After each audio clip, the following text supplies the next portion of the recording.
Hello everyone, welcome to 3DDesignAcademy.com. In this lesson, I'm going to show you guys how to use the primitives within SubD modeling. Now you can access the tools over here on the SubD shelf. You can also access them on the palette.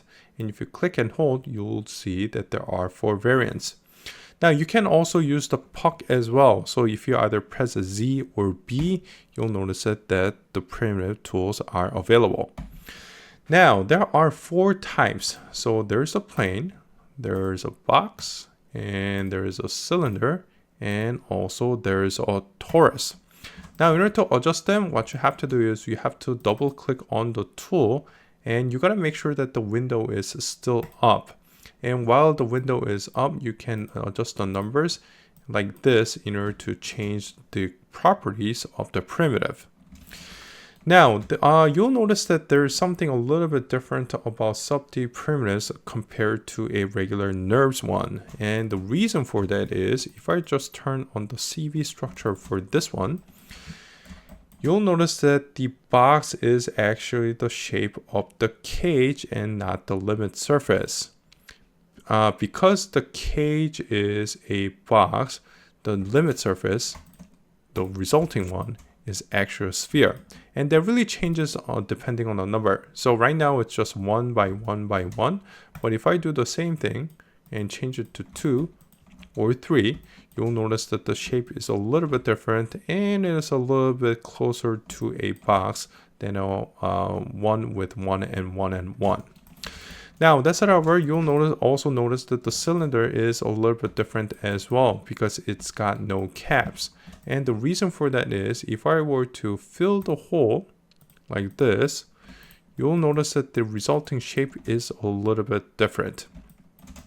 Now, the torus also has a little bit different properties as well because it is the only SubD primitives that actually got numbers that you can adjust. And the reason for that is, if you have a primitive or a torus like this, you have to use the numbers in order to adjust the properties.